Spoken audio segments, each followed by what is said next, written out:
Hey guys, it's Debbie again with Driftwood, Cooking with Driftwood and Shine. It's on the Driftwood and Shine program, but y'all go and like cooking, follow Cooking with Driftwood and Shine. There's going to be a lot more stuff added over the next few days. We're cooking for Thanksgiving, so we're going to cook all the kind of favorite Thanksgiving things. Collards, chicken and dumplings, dressing, sweet potato souffle. I mean, a lot of things, okay? So y'all go watch. But today, we're going to make some old-fashioned cornbread. And we're making it for our dressing. That'll be made either later today or first thing in the morning. But I'm going to show y'all how we make our cornbread. Okay? I'm going to turn you down.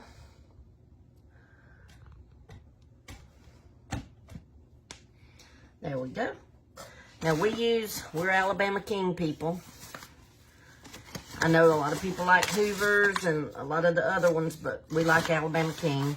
I'm going to start with, that's a half cup, cup and a half. I'm going to go with 2 cups. I'm trying to do this by measurement, guys. I don't cook by measurement, so I'm trying my best to be able to show y'all by measurement. Then I've got my Martha White self-rising flour. You know, we like Martha White self-rising flour. And I'm not putting a whole half a cup. It's probably a little over 1/4 in there. That's just for binding. We're putting our egg. Be careful and don't get shell in there. Oh, I can't stand shell in eggs. Got my trusty towel that I keep on my neck, on my thing. We also like Clabber Girl baking powder. I hope it's okay if I show that. And I do a good, like, heaping spoonful and then a little more. That's about how I do it. And then we got salt. And I like a lot of salt in mine, so what I do is just go over it a couple times like that. Then I just put me some milk in there. Just looking, guesstimating. Then stir it up. This is simple cornbread. Put a little bit more milk. Milk, like I said, I'm not measuring because I don't cook by measurements. But I'm guessing it's easy to cook without a measurement on your liquid like this because you just mix it up. I'll show you what it's supposed to look like when you get through. Now, we're not making pone bread. My pone bread recipe is basically the same thing, except I leave it a little stiffer, my pone bread. But for my cornbread, for my dressing, or Mama's cornbread, she taught us how to make cornbread, but anyhow, for the dressing, we want it to be a little loose. I'm going to just use my spoon to stir it now so I can stir and get in there.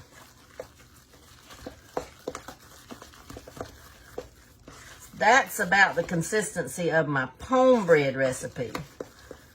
I like when I form and what I call pone bread now is old-fashioned cornbread, but it's stiff enough that I can shape it into like hand shapes, and I put it in a real greased pan, and it makes it crispy, and then halfway through cooking, I'll flip it over, and then that way all sides of it gets good and crispy. Pone bread is the best.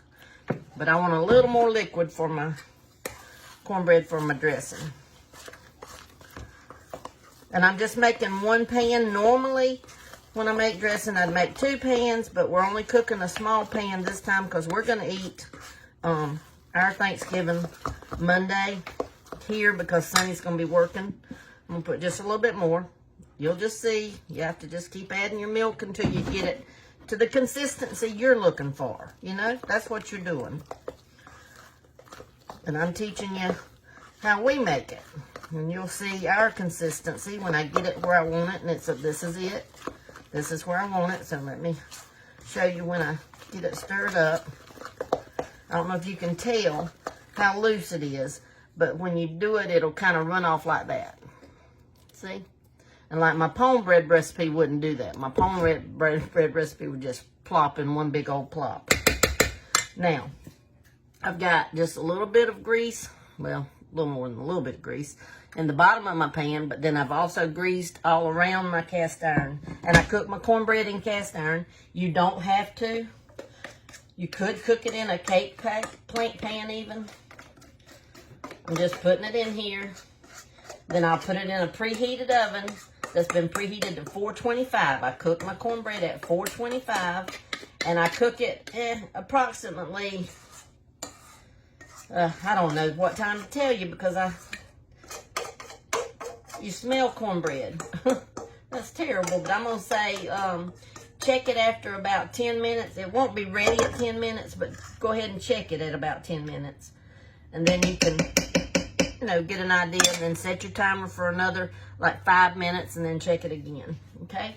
So just put it in our oven on the middle rack at 425. And that's it, guys, for the cornbread. When it gets done, I'll bring you back, show you what it looks like done, and then when we get able to make the dressing, whether it be tonight or tomorrow, then I'll show you that process, okay? Love you guys. Y'all have a good day, and make you some homemade country-style cornbread. Okay, bye.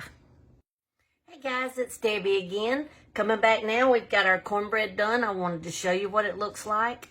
And when I get, after I get through showing you, I'm going to let my cornbread cool, and then I'll just put it in a Ziploc bag for later when I make my dressing. Okay? Here it is, guys. This is what you're looking for.